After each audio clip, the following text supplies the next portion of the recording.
Assalamu alaikum wa rahmatullah. Dear learners, how are you? I hope you are well. Alhamdulillah, I am also well. This is Abdul Bari. Today I would like to talk a most important topic, that is basic spoken English practice. And today I would like to talk about WH question. That means how can you make questions? Just only one rule I will teach, and through this structure you can develop your speaking quality, no doubt, and in your life you can ask questions frequently, and very easy process. Let's get started and enjoy the class. আমরা basic spoken English প্র্যাকটিসের আজকে একটা প্রশ্নের WH কোশ্চেনের মাধ্যমে প্রশ্ন করা যায় সেটি নিয়ে কথা বলবো। আমরা তিনটি উপায়ে ইংরেজিতে প্রশ্ন করতে পারি। একটা হচ্ছে সাহায্যকারী ভার্ব ব্যবহার করে, একটা হচ্ছে ডব্লিউএইচ ওয়ার্ড ব্যবহার করে, আর একটা ট্যাগ কোশ্চেনের মাধ্যমে। তো আজকে আমরা ডব্লিউএইচ কোশ্চেনের মাধ্যমে কিভাবে প্রশ্ন করা যায় এবং অনায়াসেই সেটাকে রপ্ত করা যায় সেই বিষয়ে আমরা কথা বলবো। তো চলো আমরা দেখি। স্ট্রাকচারটা দেওয়া হয়েছে ডব্লিউএইচ ওয়ার্ড। ইংরেজিতে ডব্লিউএইচ ওয়ার্ড কয়টা আছে বলো তো আমাকে? ইংরেজিতে ডব্লিউএইচ ওয়ার্ড আছে 9টি ডব্লিউএইচ ওয়ার্ড রয়েছে, যেমন what, which, when, where, whose, whom, এভাবে 9টি শব্দ রয়েছে যে শব্দগুলো ব্যবহার করে আমরা আমাদের দৈনন্দিন জীবনে প্রশ্ন করে থাকি এবং এই প্রশ্নের মাধ্যমে অন্যকে আমরা কিছু জিজ্ঞাসা করে থাকি। তো এখানে যেটা স্ট্রাকচার দিয়েছি, একটি বিষয় তোমাদের স্মরণ করাই দিই। সাবজেক্ট ব্যতীত বাক্যের অন্য অংশকে প্রশ্ন করলে এই স্ট্রাকচারটি আমরা ফলো করতে পারবো। এখানে রিপিট, একটা বাক্য যে রয়েছে, যেমন ধরে নাও আমি ভাত খাইতেছি, আমিটা সাবজেক্ট, আমি বাদ দিয়ে বাক্যের অন্য অংশকে প্রশ্ন করছি আমি, যেমন তুমি কি খাইতেছো, তাহলে এখানে আমি সাবজেক্টকে প্রশ্ন করিনি, প্রশ্ন করেছি কি অবজেক্টকে, তুমি কি খাইতেছো। অর্থাৎ সাবজেক্টকে প্রশ্ন না করে বাক্যের অন্য অংশকে প্রশ্ন করলে আমরা এই স্ট্রাকচারটা ফলো করব। কি করব? ডব্লিউএইচ ওয়ার্ডটা বসাবো, এরপর সাহায্যকারী ভার্ব বসাবো, এরপরে সাবজেক্ট, তারপরে মেন ভার্ব, মেন ভার্ব লাইনে যুক্ত হতে পারে, পাস্ট পার্টিসিপল ফর্ম হতে পারে, এটা টেন্সের উপর ভিত্তি করবে, আর সব শেষে কোশ্চেন মার্ক। চলো আমরা শুরু করি। তুমি কি করিতেছ? অনেক সময় বলি না তুমি কি করিতেছ, তাহলে এটাকে আমরা কীভাবে বলবো ইংরেজিতে? আর এটা হচ্ছে প্রেজেন্ট কন্টিনিউয়াস টেন্স। তুমি কি করিতেছ, এটা প্রেজেন্ট কন্টিনিউয়াস টেন্স। তাহলে কি এর কারণে আমরা এখানে হোয়াট নিলাম, আর ইউ থাকার কারণে এখানে আমরা কি নিব? আর।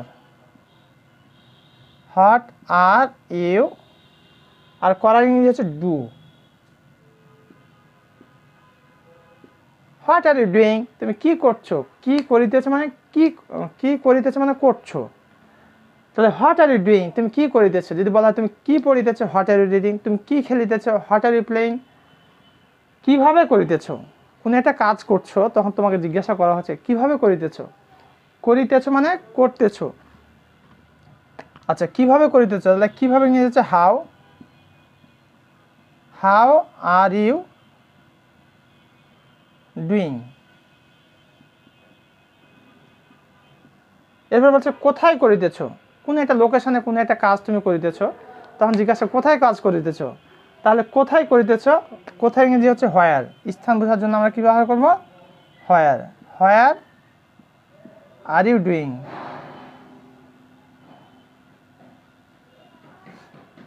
কেন করিতেছো, কোনো একটা কাজ করছো, তখন বলছি এই কেন করিতেছো কাজটা। তাহলে কেন করিতেছো, তাহলে এখানে আমরা কি বলবো? কেন নিয়ে যাচ্ছে হয়। হয় are you doing.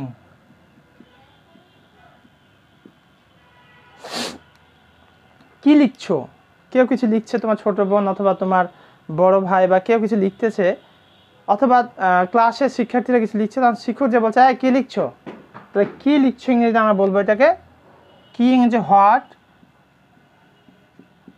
R you writing.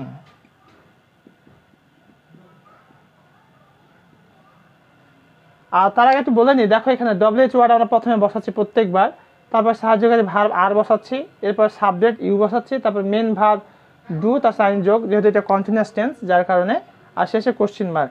কেন লিখিতেছ, কি লিখছো, কেন লিখিতেছ, তাহলে কেন ইংরেজি কি হয়।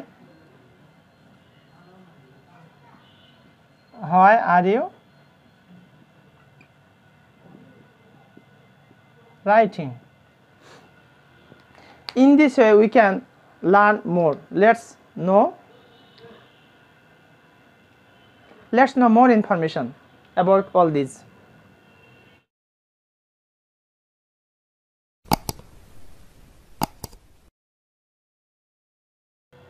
এবার আমরা 7 নাম্বার যে বাক্যটি রয়েছে সেটির দিকে একটু ফলো করি। কোথায় যাচ্ছ? কোথায় যাচ্ছ মানে কোথায় যাইতেছ। তাহলে কোথায় ইংরেজি হচ্ছে হোয়ার। হোয়ার আর ইউ গোয়িং? কেন যাচ্ছ? কেউ কোথায় যাচ্ছে তখন বলছে কেন যাচ্ছ। কেন ইংরেজি কি হয়। সাহায্যকারী ভার্ব হচ্ছে আর, সাবজেক্ট হচ্ছে you. Why are you going? তাহলে হচ্ছে কিভাবে যাচ্ছ। কোথাও যাচ্ছে, কেন যাচ্ছে, কিভাবে যাচ্ছ। তাহলে কিভাবে যাচ্ছ মানে কিভাবে যাইতে চায়। কিভাবে নিয়ে যাচ্ছে how. How are you going? কখন যাচ্ছ? তাহলে কখন সময় বোঝানো হয়েছে, তাহলে হোয়েন। সার্জিক্যাল verb are, when are you going?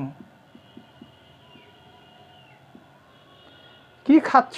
কে কিছু খাচ্ছে তুমি যাই কি খাচ্ছ মানে কি খাচ্ছ মানে কি খাইতেছ। তাহলে কি নিয়ে যাচ্ছে what. What are you eating? কেন খাচ্ছ? কেন নিয়ে যাচ্ছে হোয়াই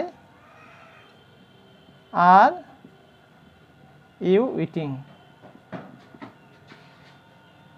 কেন খাচ্ছ? Why are you eating? Dear viewers, আসলে যেভাবে করে তোমাদেরকে এই প্রশ্নগুলি দেখানো হচ্ছে, যদি এই পদ্ধতিতে তোমরা প্র্যাকটিস করো, শত শত হাজার হাজার লক্ষ লক্ষ বাক্য তোমরা অনায়াসেই বলতে পারবে কোনো প্রকার জড়তা ছাড়াই। দেখো, কোথায় যাচ্ছ? Where are you going? কেন যাচ্ছ? Why are you going? কীভাবে যাচ্ছ? How are you going? কখন যাচ্ছ? When are you going? কী খাচ্ছ? What are you eating? কেন খাচ্ছ? Why are you eating? Dear viewers, my humble and polite request, all of my dear viewers, please practice each of these sentences and through your practice develop your speaking quality. And if you practice in your life every day, I am very much hopeful that you can easily improve your speaking quality, no doubt. Thank you very much for watching this class. Assalamu alaikum wa rahmatullah.